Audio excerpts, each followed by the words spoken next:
안녕하세요. 성도 여러분 반갑습니다. 153 성경 통독 오늘은 제 108일차 되는 날입니다. 오늘은 에스겔서 21장부터 28장까지 읽게 됩니다. 먼저 에스겔서 21장 내용을 보시면 칼과 칼집, 심판과 인내, 그리고 능력과 절제를 나타내고 있는 본문인데요. 의인과 악인 모두 다 심판을 받게 되죠. 그렇지만 의인은 무죄의 심판을 받게 되고 악인은 유죄의 심판을 받게 됩니다. 이 심판에 대해서는 27절 말씀 보면 엎드러뜨리고 세 차례 반복되는 것은 확실하게 하나님께서 그것을 실행할 것이라고 하는 그 의지를 보여주고 있는데요. 우리는 이것을 횟수에 많이 의식하지 않지만 이 말씀을 처음 들었던 히브리 민족, 유대인들은 이렇게 세 차례 반복될 때마다 아마 섬찟한 생각이 들 것입니다. 여호와께서 칼을 칼집에 빼셨다는 것은 하나님의 심판의 확실성을 선포하고 있는 것이죠. 먼저 그 심판의 대상이 누구냐면 1절에서 7절 내용에 보이는데요. 다름 아닌 성소를 향한 심판이 먼저입니다. 원수가 아니라 성소를 먼저 심판하시겠다는 거예요. 지금 시대로 말하면은 심판의 첫 선고는 교회를 향한 심판이다. 교회 공동체라는 거죠. 그래서 심판은 뭐 다른 종교, 불교나 교도소나 뭐 이런 데가 아니라 그 시대에 맡겨진 책임의 그 복음적 사명을 다하지 못한 부끄러움에 대한 그러한 심판이 교회에 먼저 임하게 될 것이다. 안 믿는 사람이 안 믿는 것으로 인하여서 심판받겠지만 믿는 사람은 그 믿음을 증거하지 못한 것에 대한 책망도 동시에 받게 될 것입니다. 그 다음에 8절부터 17절 말씀에 보면 심판의 방법이 나오는데요. 놀랍게도 성소를 향한 심판에 칼을 드시고 칼에 의한 심판을 하신다는 것입니다. 그리고 그 수단은 심판의 수단은 18절부터 23절까지의 내용인데요. 그 칼을 누구 손에 들릴 것이냐? 바벨론의 손에 들려질 거라는 거죠. 그래서 바벨론에 의한 심판. 바벨론은 수단으로 쓰임받는 거지 자기들이 당대의 어떤 제국을 이루는 능력이 있어서 라기보다는 하나님께서 그 능력을 주셔서 이스라엘의 성소를 심판하는 그러한 수단으로 쓰임 받았다는 것이 이 성경을 보는 이 질서인 것이죠. 그 심판의 결말은 어떻게 내려지게 됩니까? 24절부터 27절에 보면 이스라엘의 종말이 선언됩니다. 이스라엘이라고 하는 것은 하나님의 택한 백성인데요.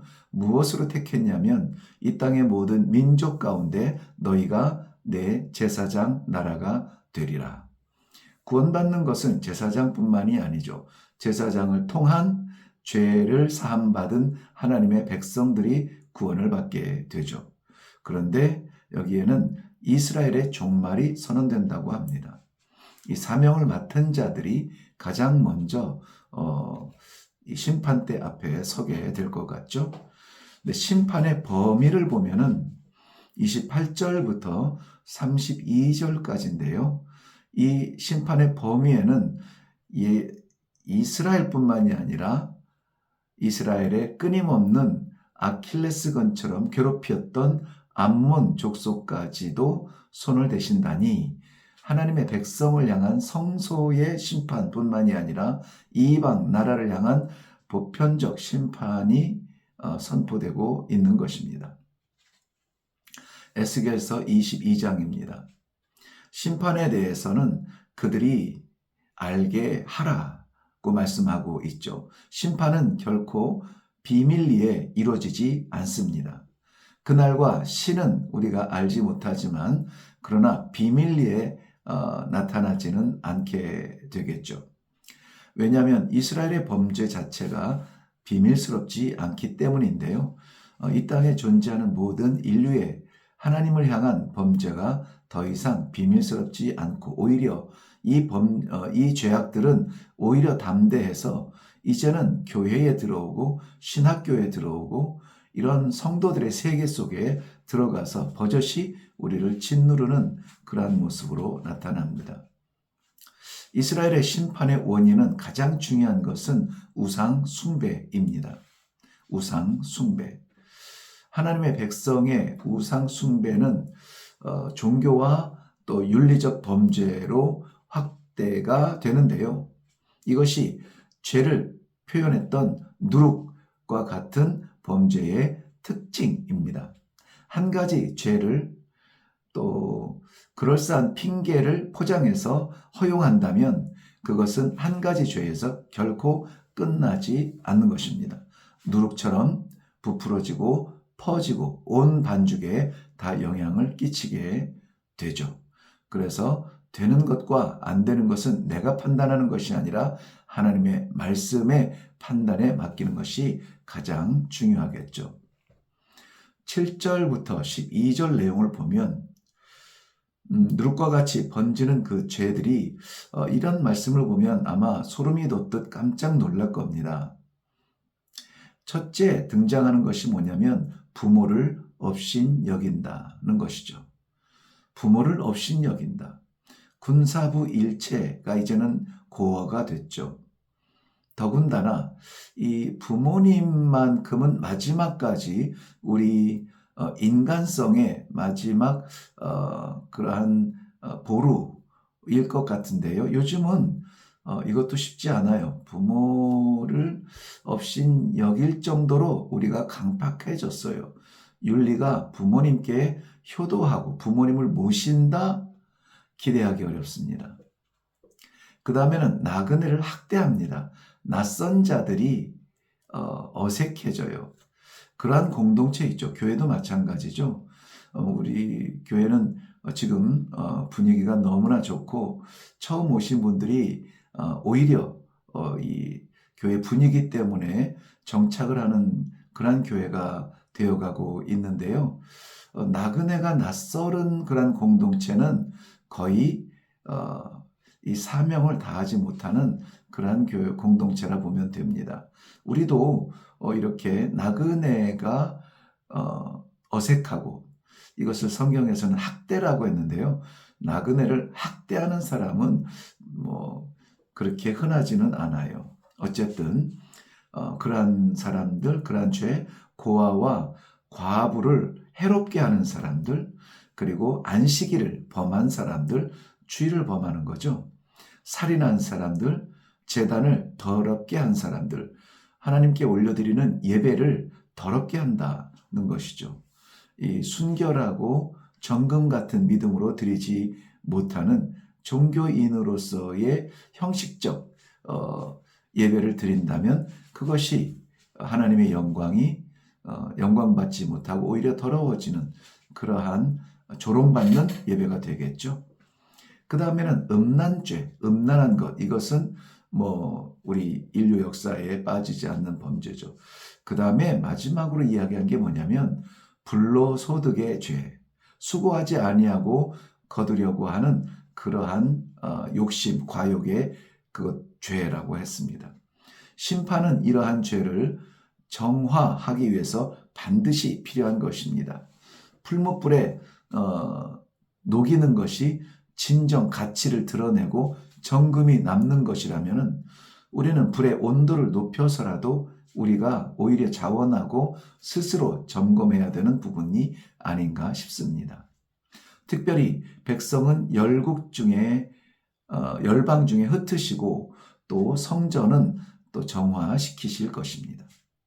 심판의 대상이 놀랍다고 했죠. 성전이라고 했는데 좀 더 구체적으로 나오는데 25절에는 선지자, 26절에는 제사장, 27절에는 똑똑하다, 머리 믿고 살아가는 방백들. 네, 좀 놀랍지 않습니까? 이런 사람들이 심판의 대상, 제일 앞장선다는 것이죠. 먼저는 선지자가 자기의 계시를 전한다.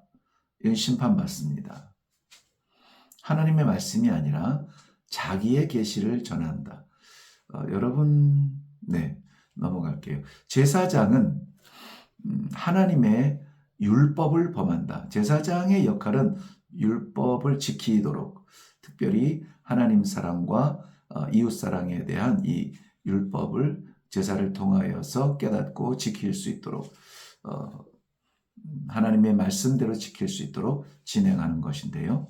그것을 범하는 겁니다. 아무 불이나 갖다가 붙여놓고 아무 고기나 올려놓고 하나님께 올려드리는 제물을 자기 배를 채우는 데에 덥석덥석 물어먹고 하는 그러한 죄, 제사장의 죄. 방백들은 불의의 이익을 구합니다.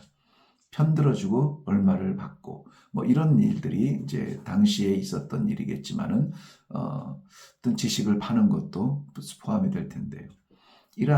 그래서 제사장, 선지자, 방백들이 먼저 이 심판 앞에 서게 될 것을 이야기하고 있습니다. 설명이 길어지니 시간이 길어지네요. 제가 좀 빨리 달려가겠습니다. 양해를 구합니다. 에스겔서 23장입니다. 오홀라와 오홀리바 자매를 등장시켜서 음란한 죄를 지적하고 있습니다. 읽으시면 알아요. 오홀라는 이스라엘이고요. 오홀리바는 유다, 예루살렘을 설명하는 도구로 쓰이고 있습니다. 이들의 죄명은 음행입니다. 정한 배우자가 아닌 이성과의 관계를 말하고 있죠.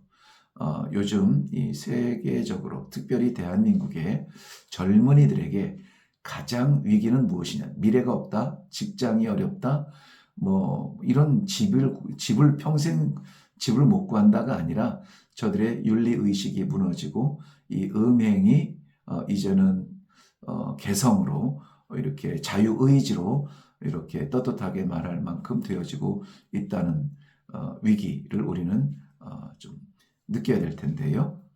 5절부터 10절 말씀을 보면은 사마리아의 음행, 즉 이방인들과의 피가 섞이게 되는 그 음행을 고발하죠.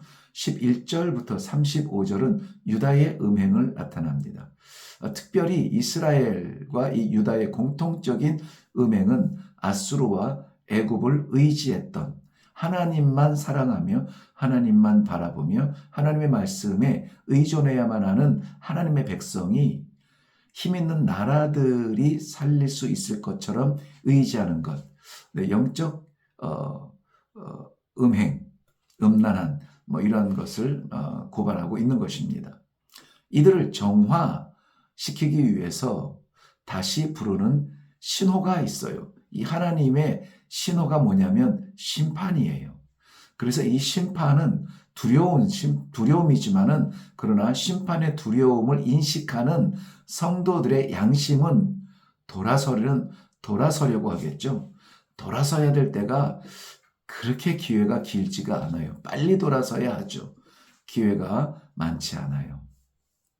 그래서 이러한 심판의 두려움의 말씀을 받았을 때 아이고 이렇게까지 하면서 피하면은 영원히 내 안에 간직되어진 음행이 되겠지만은 그러나 이것을 심판의 신호인 줄로 알고 회개하고 돌아서면 하나님께서는 부르시고 새롭게 하시고 또 새 이스라엘을 만들어 가실 것입니다. 자기 중심적 사상이 다 태워지고 여호와를 하나님인 줄 알게 될 것입니다. 에스겔서 24장입니다.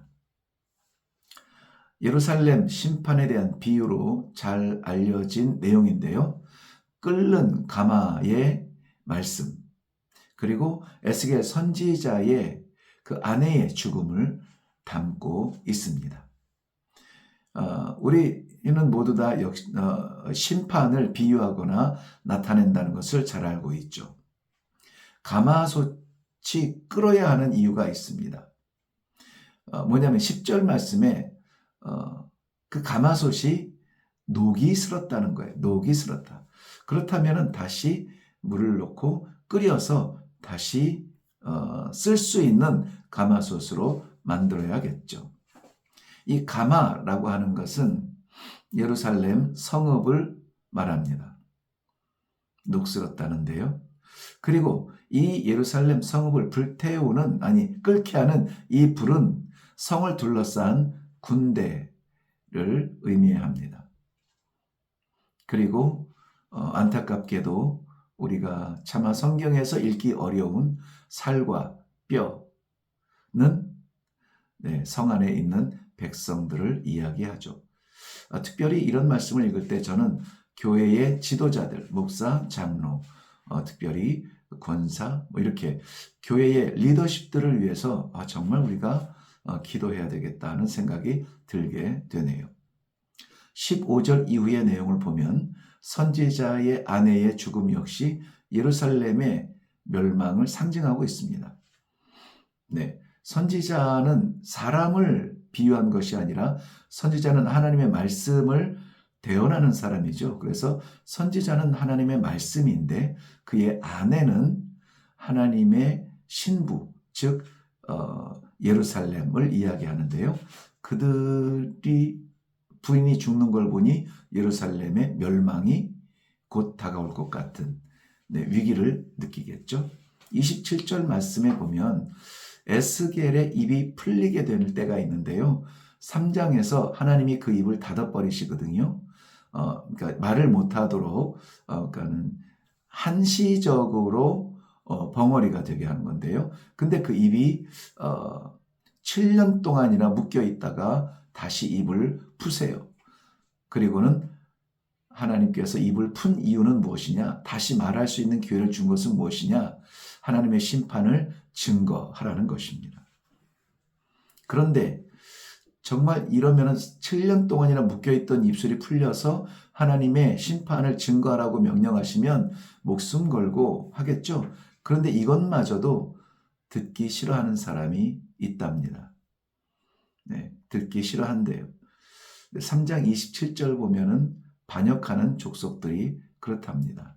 마음에 늘 반역의 습관이 있고 그림자가 늘 담겨져 있어요. 돌아서야 할 텐데 말이죠. 25장 넘어가겠습니다. 에스겔서 25장은 25장부터 32장까지는 하나님께서 열방을 향한 심판들이 기록되어져 있는데요. 열거된 나라들을 보면은요, 암몬, 모압, 에돔, 블레셋, 두로, 시돈, 애굽 등 나오죠. 예루살렘의 심판과 회복의 메시지 그 중간에 삽입이 되어 있어요. 순서적으로 너무 희한하죠.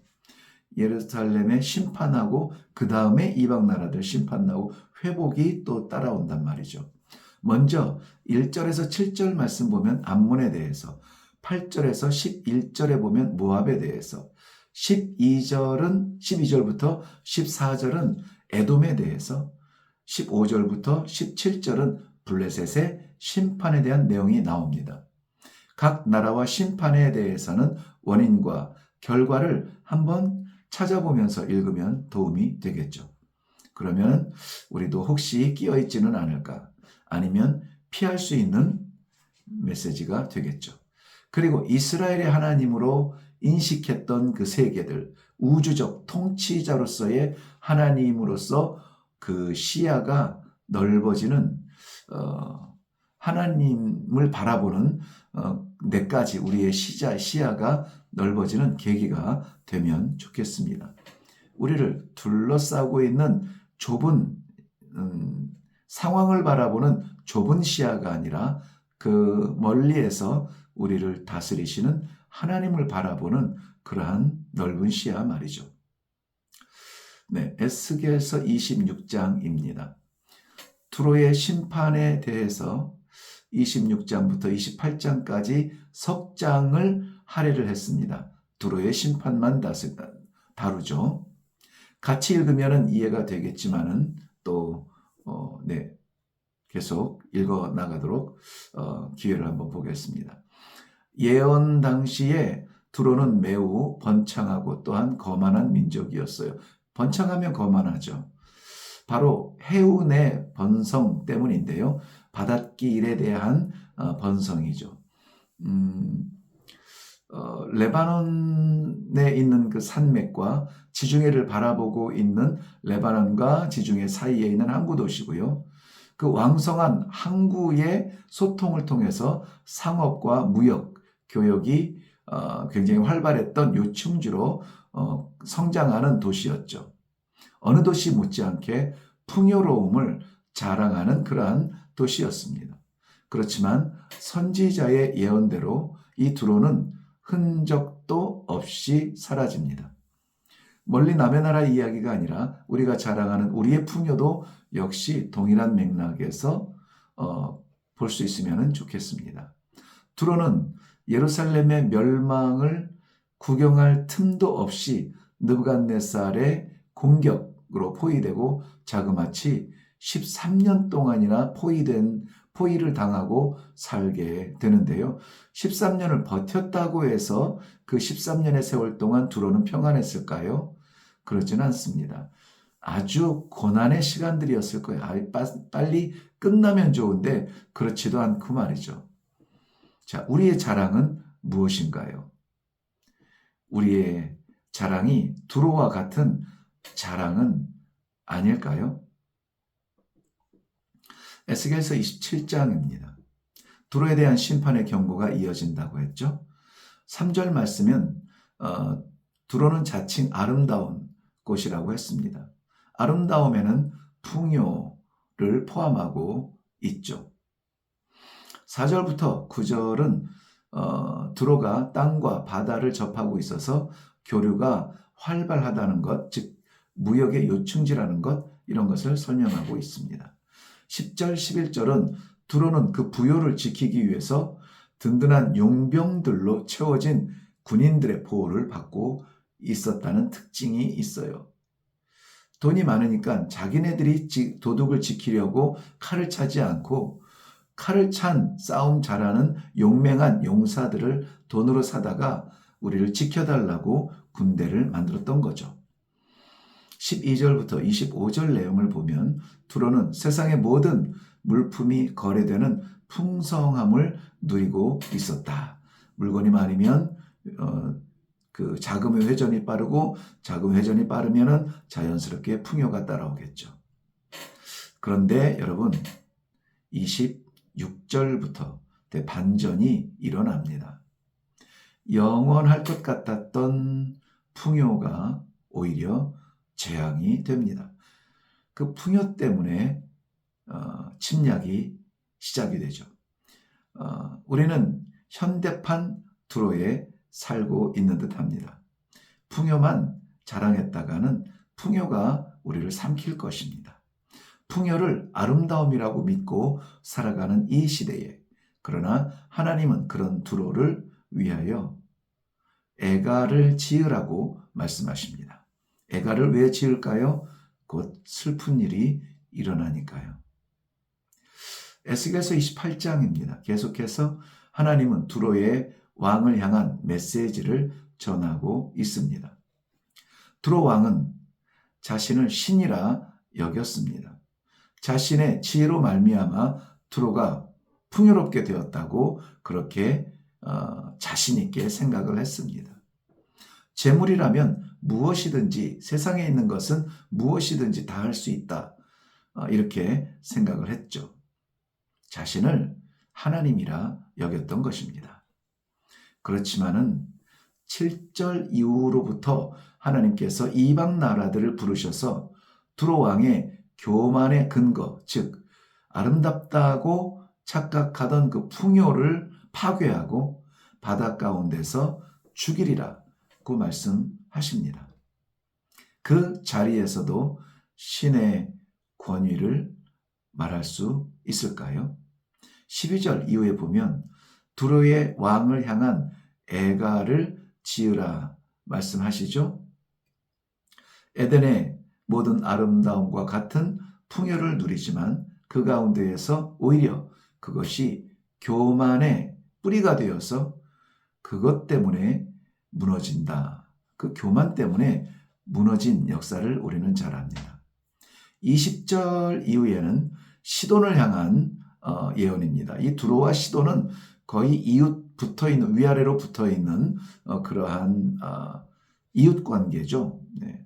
물론 후에는 갈라집니다만은 이 시돈을 향한 예언이 전쟁의 패배와 전염병으로 무너지리라. 25절 이후에는 심판에 연속되어지던 이야기 중에 갑자기 이스라엘의 회복을 말씀하십니다. 심판하셔서 무너뜨리시든지 무너뜨린 성읍을 회복시키시든지 하나님의 뜻은 결국 내가 그 하나님 여호와인 줄 그들이 알리라. 24절과 26절 하나님의 뜻이라는 것입니다. 그러므로 우리가 말씀을 이렇게 통독하면서도 끊임없이 이 말씀을 대할 수 있는 기회를 감사하고 끊임없이 시도할 것은 우리의 어떠함이 아니라 하나님의 뜻을 따라 살아갈 수 있는 그러한 성도로서의 축복을 기대하는 시간들이 되면은 좋겠습니다. 오늘도 여러분 수고하셨습니다.